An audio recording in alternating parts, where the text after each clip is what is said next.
नमस्कार, मैं उमा व्यास श्री कलतुरु संस्थान से। आज हम बात करने जा रहे हैं खेजड़ी के महत्व पर। खेजड़ी जिसका वैज्ञानिक नाम जो है प्रोसोपिस सिनेरेरिया है और जिसको 1983 में राज्य वृक्ष का दर्जा जो मिला। और खेजड़ी के लिए आंदोलन अमृता देवी बिश्नोई के नेतृत्व में जो हुआ था 1730 में, जब महाराजा अभय सिंह ने खेजड़ी को काटने के लिए आदेश दिए थे और लगभग 363 लोगों ने मिलकर खेजड़ी के वो चिपक गए थे और जिससे चिपको आंदोलन की भी शुरुआत हुई थी।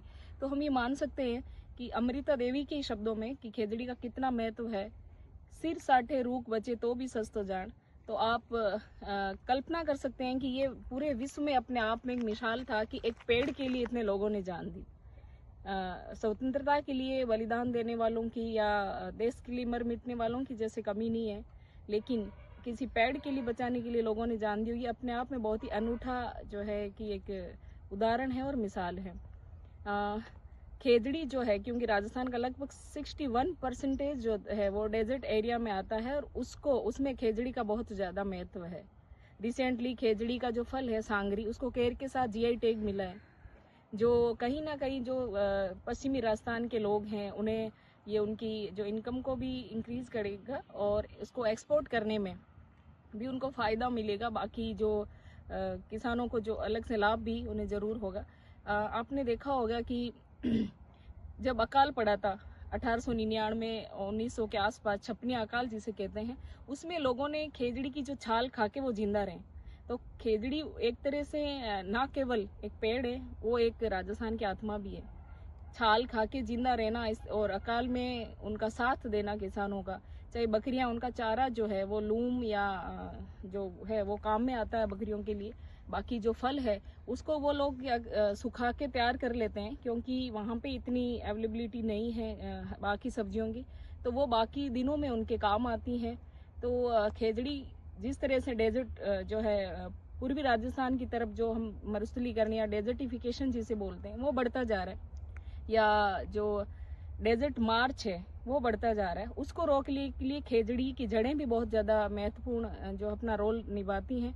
क्योंकि खेजड़ी की जड़ें 20 या 30 मीटर अंदर जाती है और उसकी वजह आप सबको पता है कि पानी की तलाश में खेजड़ी की जड़ें नीचे चली जाती है और जहाँ पे ज़्यादा पानी होता है वहाँ सतह पर ही हमने देखते हैं, जैसे मैंग्रोव फॉरेस्ट आप देखें तो ऊपर ही तैरती रहती है। वो एक्सेसिव ऑफ वाटर की वजह से होता है। तो जब एक पेड़ खुद को क्लाइमेट के अकॉर्डिंग, परिस्थितियों के अनुसार खुद को बदल रहा है, कांटों के रूप में अपनी पत्तियों को कन्वर्ट कर लेता है, ताकि जो वाष्पोत्सर्जन है वो जो प्रक्रिया है वो कम से कम हो, मिनिमाइज हो और अपने आप को जिंदा रखने के लिए वो अडेप्टेबल बहुत ज़्यादा हो जाता है। तो क्या हम राजस्थान के हमारा भी ये कर्तव्य है कि हम एक ऐसे पेड़ को जो खुद को बदल रहा है परिस्थितियों अनुसार, अपनी पत्तियां ज़्यादातर जो है मरुस्थली पौधे खुद को कन्वर्ट कर लेते हैं कांटों के रूप में लीव्स को, ताकि वो कम से कम वाष्पोत्सर्जन हो। तो आपने देखा होगा कि जो नाइट्रोजन है उसके फिक्सेशन या स्थिरीकरण में भी जो है इसकी जड़ें बहुत ज़्यादा महत्व अपना जो है निभाती हैं।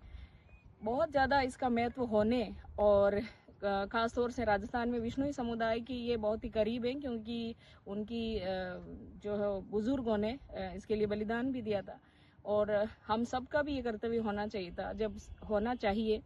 61% में डेजर्ट में जो है राजस्थान का एरिया आता है, तो क्यों ना हम एक पेड़ जो आजकल मेन अगर आप जो खेजड़ी ना लगा पाए, क्योंकि उसकी हो सकता है कि वो हर जगह ना लगे, बाकी जैसे पूर्वी है या दक्षिणी राजस्थान में हमें कम देखने को मिलता है, कोटा और जो हाड़ौती एरिया है, तो वहाँ पे आप थार शोभा लगाइए जिसमें कांटे भी नहीं है और जो बहुत ही छोटी हाइट पे उसके जो है फल आ जाते हैं। ये हाल ही जो है रिसेंटली वैज्ञानिकों ने इसको डेवलप किया है।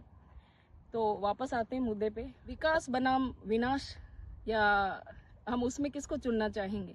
हमें विनाश भी नहीं करना है, हमें सतत विकास की जो अवधारणा है, हमें एजेंडा 21 जो दिया गया था उसकी भावना को बनाए रखते हुए आने वाली पीढ़ियों को हम क्या देख के जा रहे हैं उसको भी हमें अपने ध्यान में रखते हुए हमें ऐसे विकास को चुनना है जो लोगों के बलिदान पे ना हो। क्योंकि आपने देखा होगा IFSR 2023 जो वन रिपोर्ट है उसके अकॉर्डिंग राजस्थान में जो वन का % है वो है 4.83 लगभग, जबकि होना चाहिए जो 1988 की वन नीति आई थी उसमें कहा गया था लगभग 33% पे वन जो है वो होने चाहिए, लेकिन इतने कम क्षेत्र पे ऑलरेडी अपने राजस्थान में बहुत कम वन है। पानी और वन कम होगा तो जाहिर सी बात है पानी भी कम होगा, और उसकी वजह से जो एग्रीकल्चर से रिलेटेड गतिविधियां हो या पशुपालन हो, सब कुछ क्योंकि एक पानी पे डिपेंड करता है, तो वो कम होती जाएंगी। और उसका सीधा असर जो है कि राजस्थान की जो जनता है, आम लोग हैं, किसान हैं, हम सब पे उसका इम्पेक्ट आएगा। तो आज बात हम ये कह रहे हैं कि आप अपने घर के आसपास एक थारसोबा या कोई भी खेजड़ी, समी या जिसे आप अपनी भाषा में चाहे कुछ भी कहते होंगे, उसको जरूर लगाएं और पर्यावरण के संरक्षण में अपना योगदान दें।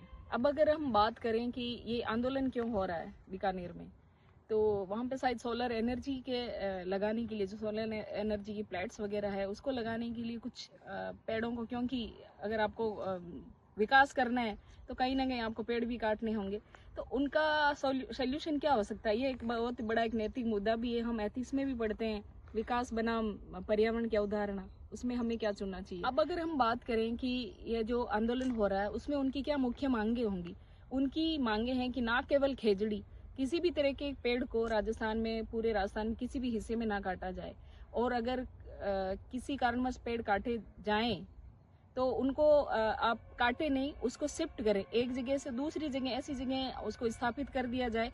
क्योंकि ये सभी पर्यावरणविदों या जो जानकार हैं, बोटेनिस्ट हैं, उनका भी मानना है कि अगर 200 साल 100 साल पुराना अगर कोई पेड़ है, उसकी जगह अगर आप 300 भी छोटे प्लांट लगाओ तो उसके बराबर सर्वाइवल रेट या उस पे जो एक इकोसिस्टम या वो एक तरह से कीस्टोन प्रजाति के रूप में जो विकसित हो चुका है इतने टाइम से, उसमें बहुत सारी जो है पक्षी हैं और जो है उस पर डिपेंड करते हैं। कई लोगों के या कई जानवरों का वो एक